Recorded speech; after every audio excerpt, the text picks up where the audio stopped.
C'est un débat où il n'y a pas de vote, on n'a pas approuvé, c'est le budget, on va approuver. Mais en tout cas, ce débat sur l'orientation budgétaire est incontournable, il est devenu une obligation.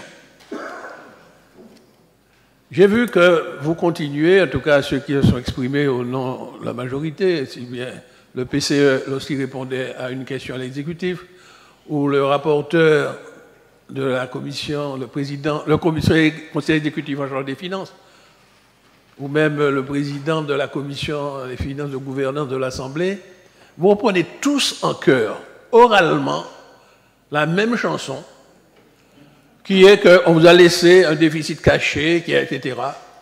Et à chaque fois que je reçois des documents écrits, je cherche vainement la preuve écrite de ce que vous affirmez verbalement, et ça n'existe pas.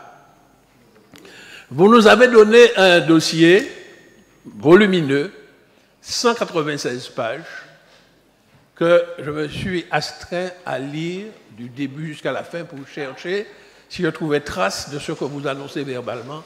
Il n'y a pas trace de cela. Il n'y a pas trace de cela. Par contre, il y a des informations intéressantes qui me permettra de contredire ce qui a été dit oralement ce matin. Je prends un exemple. J'invite tous ceux qui nous écoutent et qui ont ce document à aller à la page 34, et vous verrez les évolutions des effectifs du personnel entre 2020 et aujourd'hui.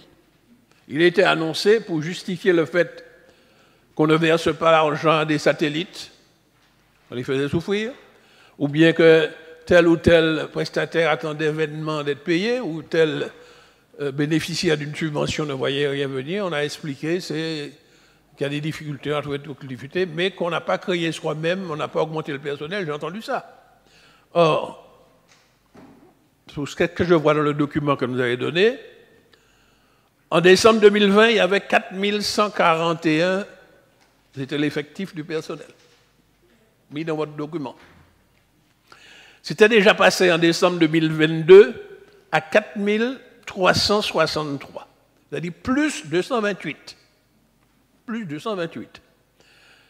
Et là, aujourd'hui, le chiffre qui est annoncé pour 2024, c'est 4404. Donc il y a encore plus 41. Ce qui fait au total, sous votre mandature, on a déjà augmenté de 269 l'effectif du personnel. Alors comment pouvez-vous dire, en répondant à une question à l'exécutif, que vous n'avez pas augmenté?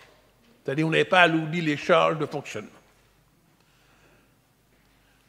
Quand je regarde votre document, en tout cas, c'était le seul moyen que j'avais pour répondre, pour établir la vérité à partir de vos propres documents, puisque les QAE ne sont pas suivis de débat, ce qui permet à l'exécutif de dire ce qu'il veut sans contradiction. On n'a pas le droit de riposte.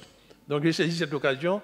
Alors cette mise au point étant faite, regardons le document qui nous a été donné, le document très volumineux, très intéressant en matière d'information. Vous avez toute la première partie, soit j'ai compté 175 pages de promesses, d'engagement. On va faire ceci, on va faire cela, etc. On promet monts et merveilles. Si on lit ça bien, on va résoudre tous les problèmes. Et puis, je ne sais pas si c'est la même main qui a rédigé ou le même cerveau qui a conçu les deux parties, il y a une deuxième partie, un peu plus courte, qui va parler de la partie finance. Et c'est surtout celle-là sur laquelle aussi bien le rapporteur que le président de la commission des finances a annoncé, c'est que vous décrivez une situation très difficile, c'est-à-dire qui contredit les promesses. Parce que pour réaliser les promesses, il faut pouvoir mettre un budget en face. On ne parle pas de budget de financement dans la première partie du rapport. Mais on annonce une série de choses qu'on va faire. Et on prétend même faire des choses qui, selon moi, ne relèvent pas de la compétence de la CTM. Aller faire un port au Aubert, je ne crois pas savoir que ce soit la CTM qui doit faire ça. Créer des zones d'activité économique, je ne crois pas. En tout cas, la loi NOTE avait retiré ça de main pour le mettre dans d'autres mains, ce type de compétence. Mais on annonce ce qu'on va faire. On annonce toute une série de lycées que l'on va reconstruire. Je rappelle que certains d'entre eux, les plans étaient déjà avancés, ils étaient même déjà au stade du dépôt de permis de construire. Je prends l'exemple sur le Bordeaux Rouge et ou à Saint-Pierre. Et puis, il y a 3 ans de cela, je pensais déjà qu'on aurait bien un chantier. Ce n'est pas encore un chantier, mais on annonce qu'on va le faire. On a même externalisé dans une SPL, qui m'a exclu parce que j'ai plus de 75 ans, mais j'ai eu le temps de voir qu'il n'y a pas beaucoup de moyens techniques à l'intérieur de ces SPL pour pouvoir réaliser tout le volume de travaux que vous leur avez confiés. Parce que votre théorie, c'est de ne pas faire ce qui se faisait à la mairie de Fort-de-France du temps de Césaire ou que nous avons essayé de faire ici. Externalisons, parce que c'est bolchevique si on veut réaliser soi-même. Bon, n'empêche que nous avons réalisé le lycée Schellcher, le lycée de transit pour le lycée Schellcher sur le bateau de Bellevue en 3 mois, le lycée de Sainte-Marie que nous avons mis entre Sainte-Marie et Marigot, ça s'est fait en 10 mois, et à aucun moment les élèves ont été lésés, mais on les a mis en sécurité, avec notre méthode dite que vous appelez bolchevique. Mais je reviens. Entre-temps, qu'est-ce qui a évolué? Vous avez fait exploser la dette. Et d'ailleurs, le CESEM a aussi fait cette remarque, puisque la dette est passée déjà en 2023 à 922 millions. 2024, 956 millions. Donc, sur ces 2 années-là, vous avez déjà fait augmenter de 34 millions de taux d'endettement, au point que le ratio avoisine, dans des endettements, avoisine déjà les 10 ans. C'est-à-dire bien au-delà de ce qui est recommandé pour les collectivités de notre type. Donc, beaucoup d'annonces, difficultés de financement, la dette qui augmente. Et puis quand je regarde, parce que dans toutes les annonces, on doit impulser le développement, etc., dans la deuxième partie du texte, un peu plus réaliste, le conseiller exécutif chargé des finances nous annonce que c'est 210 millions d'euros qu'on pourra mettre en investissement. 210 millions d'euros. C'est-à-dire moins que ce que l'on investissait par an avant votre arrivée. Voilà la réalité. Et pourtant, la recette de fonctionnement, la recette réelle de fonctionnement, c'est plus d'1 milliard. 1,91 milliard. Alors, j'ai entendu que c'est difficile, ça baisse, etc., et que c'est le gouvernement qui baisse.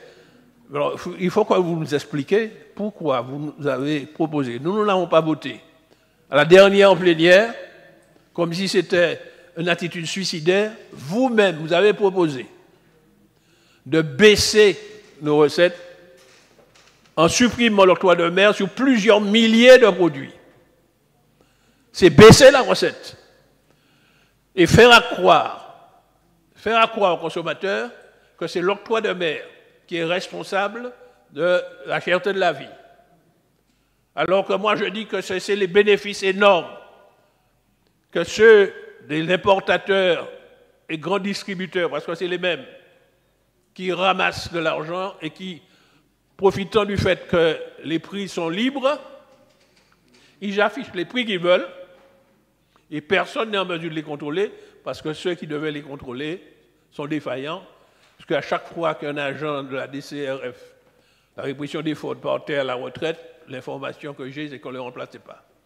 Alors, j'ai vu qu'on promet d'augmenter, il y a un tas de promesses, mais vous savez, les promesses n'engagent que ceux qui y croient. Moi, je n'y crois pas. Alors, voilà la réalité que nous avons. Beaucoup de promesses, mais peu de réalisations. Et nous attendons pour voir ce que vous allez nous proposer dans le budget. Parce que le budget doit être sincère. Je veux voir ce que vous mettrez, que vous allez programmer pour 2026-2025. Et c'est ce qui est notre réaliste. Donc moi, je ne crois pas dans ces promesses. C'est des affichages. Vous nous aviez habitués à cela. Mais on vous attend au tournant. On verra pour le compte administratif 2024 ce qui était véritablement réalisé en 2024. Mais lorsque je parcours le territoire, qu'est-ce que je vois? Même y compris des projets qui étaient déjà engagés, comme le pôle universitaire de santé, qui était attendu, très attendu, Mais on n'est même pas aujourd'hui en mesure de dire quel jour on va fixer la rentrée. Et je sais de quoi je parle, je siège à la commission d'appel d'offres. Or, je sais que le quota d'infirmiers, on est obligé de mettre un quota parce qu'il y a plus de, on ne trouve pas de locaux pour pouvoir héberger les élèves infirmières. Alors, nous en manque. Ce qui fait que les jeunes Martiniquais qui ne trouvent pas de place à l'IFSI, à l'Institut de formation sur les infirmiers, sont obligés de partir en France ou partir en Belgique. Et nous connaissons le nombre, je pense sous le contrôle du président de l'Assemblée, puisque nous siégeons ensemble à la commission des deux étudiants. Il faut voir le nombre de jeunes Martiniquais qui sont obligés de quitter notre territoire pour aller se former pour les soins infirmiers. Et le seul argument qu'ils ont, ils ont des attestations de saturation. Et nous voyons dans le rapport que vous-même vous avez dû avouer que puisque le pôle universitaire de santé n'est pas encore prêt, on va aménager des locaux à l'IMFPA de Dillon pour accueillir des infirmières. Parce que le CHUM est obligé de louer actuellement des locaux. Donc, ça aussi est en panne. Le fait que le PUS n'est pas encore livré fait que la filière médecine que nous voulions mettre sur le territoire ne peut pas encore démarrer. Et j'ai vu qu'il y a encore d'autres projets que vous annoncez vous-même dans le milieu universitaire, comme si c'était de la compétence de la CTM de créer des filières universitaires. Mais si nous voulons aider l'université, c'est de l'investissement pour avoir des locaux, pour accueillir toutes ces filières qui sont nécessaires. Parce qu'il est exact que les études faites, les contrats d'études prospectives faits sur la rubrique, alors je rappelle aux collègues que les besoins de formation sont étudiés par la GEFMA, puisque c'est une mission déléguée à la GEFMA dans le cadre de ce qui s'appelle l'OREF, l'Observatoire régional de l'emploi et de formation. Il y a beaucoup d'études qui ont été faites, elles sont disponibles sur le site de la GEFMA, et vous pourrez voir que les besoins en formation sont connus. Or, pourtant, c'est la compétence de la collectivité de faire voter chaque année un programme territorial de formation professionnelle. Je ne cesse de réclamer cela. Je ne le vois pas. Alors, j'ai vu que c'est annoncé dans un petit paragraphe dans la première partie du rapport d'orientation. Mais nous verrons si ce sera mis dans le budget et s'il y aura des appels d'offres pour solliciter tous les centres de formation pour qu'ils nous proposent des actions de formation que nous ne sommes pas en mesure de réaliser nous-mêmes dans nos deux instituts qui sont nos satellites qui font de la formation. Donc c'est du concret que nous attendons, donc nous verrons. Donc pour le moment, nous ne croyons pas à vos promesses. Nous déplorons le fait que vous portez toute l'accusation sur la mandature intérieure pour justifier les difficultés dans lesquelles vous êtes, sans que, dans aucun document écrit que vous nous transmettez, vous apportez la preuve. Donc je continue à demander des preuves écrites publiques de tout ce que vous nous annoncez. Voilà ce que je voulais dire. J'en ai fini.